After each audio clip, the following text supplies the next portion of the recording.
Gang violence in Brazil leaves at least 52 inmates dead after fighting breaks out in a prison in the north of the country. Jair Bolsonaro has pledged to boost security in facilities.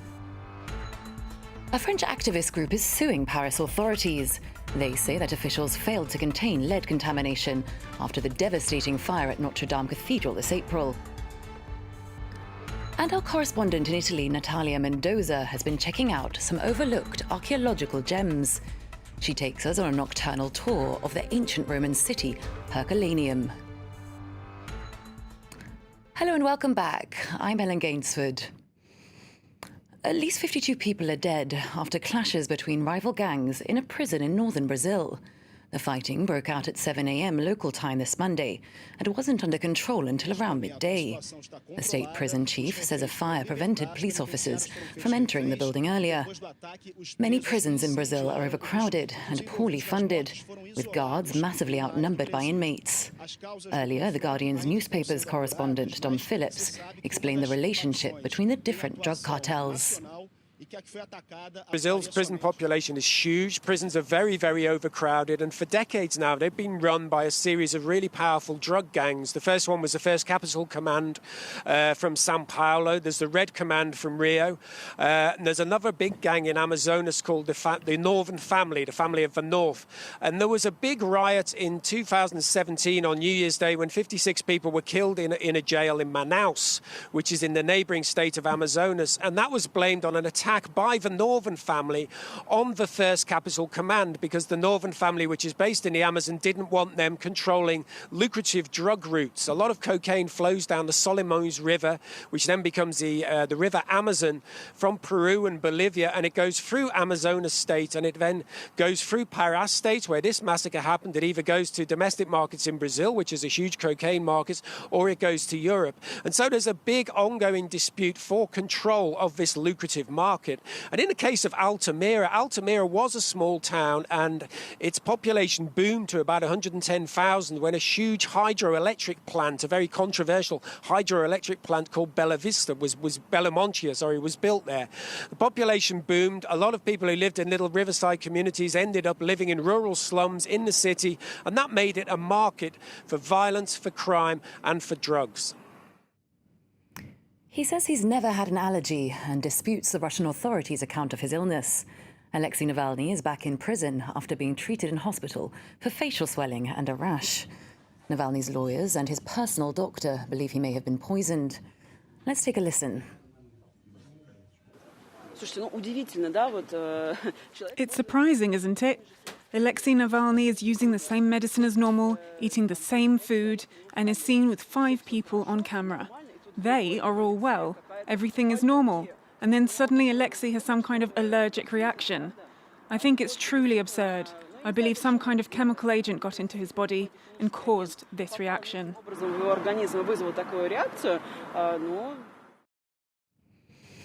The opposition leader is serving a 30-day sentence for inciting an unauthorized protest, which took place on Saturday.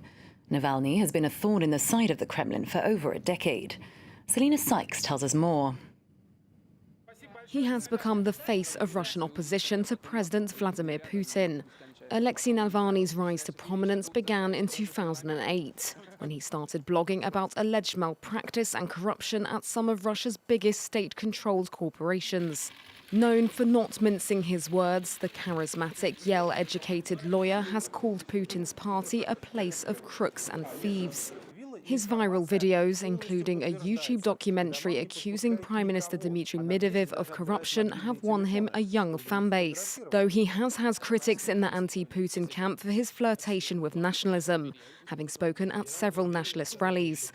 Navalny soon became a household name after leading mass protests in 2011, which saw tens of thousands of people take to the streets of Moscow to protest against vote rigging in parliamentary elections. He was arrested and imprisoned for 15 days following the first 2011 protest, the beginning of a string of legal woes for the 43-year-old, which he and his supporters say are reprisals by the Kremlin for his criticism. In 2013, the anti-corruption campaigner was briefly jailed for embezzlement, but was unexpectedly released to campaign in the Moscow mayor elections, in which he came runner-up. His embezzlement conviction was eventually overturned following a judgment by the European Court of Human Rights. But he was handed a 5-year suspended sentence after a retrial in 2017, which barred him from competing in the 2018 presidential election. He has been repeatedly arrested for organising unauthorised anti-Putin protests. But unlike other well-known opposition figures, he has vowed to continue his fight in Russia. Now, here in France, an activist group is suing Paris authorities. They say that officials failed to contain lead contamination after the devastating fire at Notre Dame Cathedral this April. Hundreds of tons of metal in Notre Dame's spire and roof melted during the blaze, and high levels of lead were later detected in the surrounding air. Lead pollution can cause neurological defects for humans, especially children, as well as problems with the nervous system and kidneys. Let's take a listen to a representative of the NGO filing the suit. The people responsible did not willingly try to harm the public, but they withheld some information, and that's a lack of diligence, a fault, and a negligence that's pointed out in our complaint.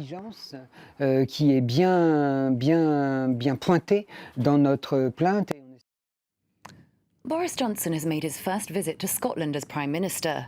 The new Premier says he wants to foster unity across the UK, but he came in for some criticism from the Scottish First Minister, who doesn't approve of his approach to Brexit. Nicola Sturgeon warned of the dangers of a no-deal scenario.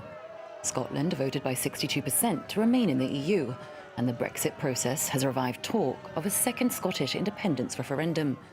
Let's hear what the two leaders had to say earlier. My assumption is that we can get a new deal. We're aiming for a new deal. But of course, Michael is absolutely right that it's responsible for any government to prepare for a no deal if we absolutely have to. And that's the message I've been getting across to our European friends. And I'm very confident that we'll get there. Behind all the bluff and bluster, this government and the path that it is pursuing, I think, is dangerous. The position that it has taken makes it very difficult to see how any deal can be struck with the EU, and I think that would be catastrophic for Scotland and indeed for the whole of the UK. Now to Sudan, where at least 4 students were killed by security forces this Monday after a militia opened fire on a youth-led demonstration. Authorities have imposed a curfew in the surrounding area. The killings came on the eve of negotiations between protest leaders and the country's transitional military council. Now a warning, some viewers may find the images in the following report disturbing. Colin Kinneborough has more.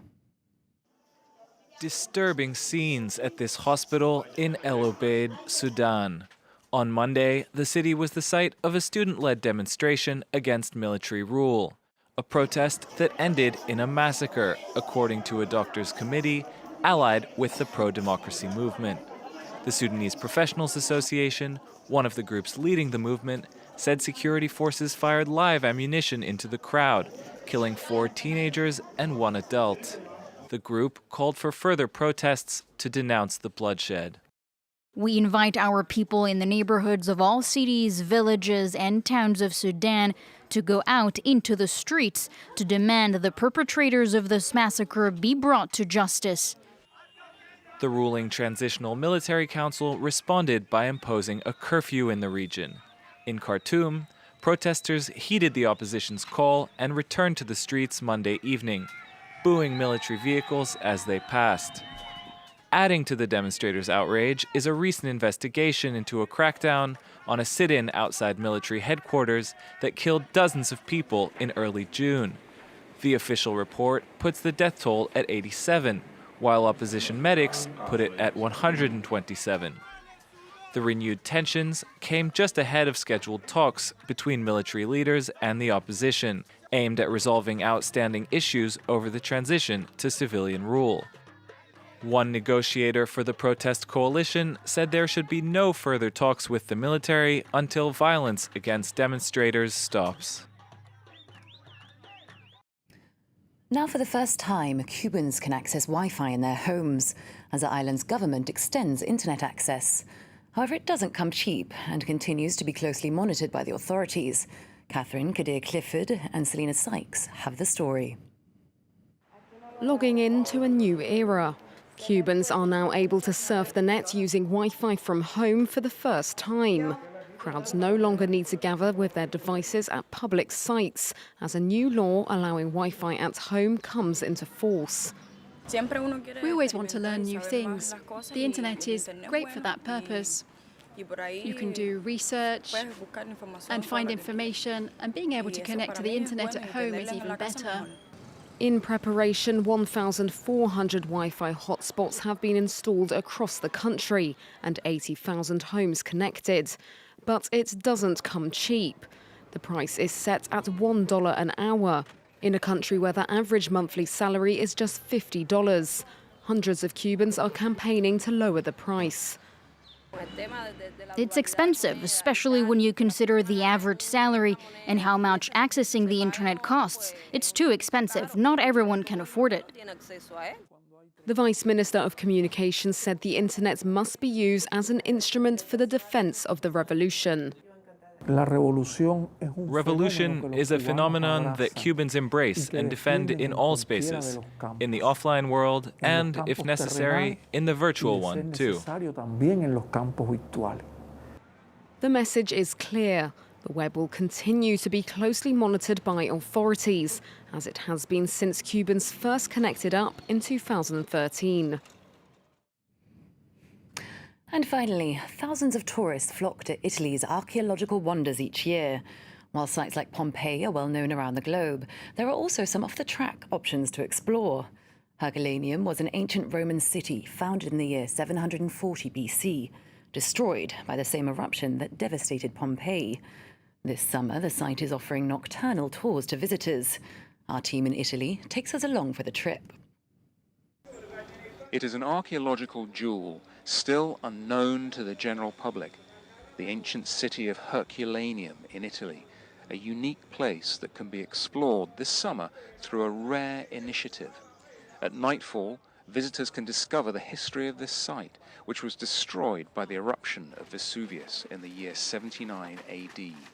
After the eruption, we found entangled skeletons lying in the fetal position, the ultimate testimony of the dramatic day.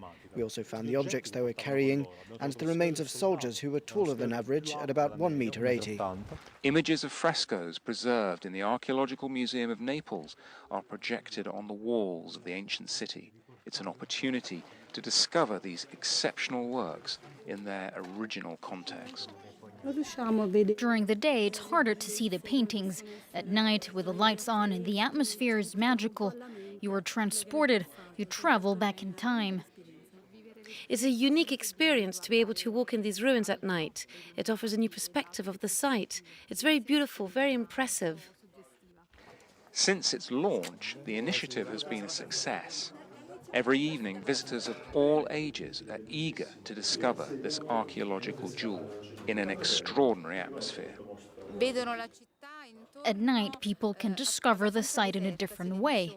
It's quiet compared to the daytime when it can get quite crowded.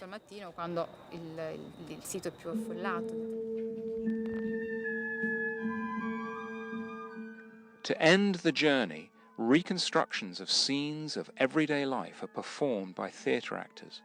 Each scene is inspired by a work of art found at the site. The night visits are scheduled once a week this summer until September the 20th. That's all from me for now. Stay with us on France 24 for more world news and headlines.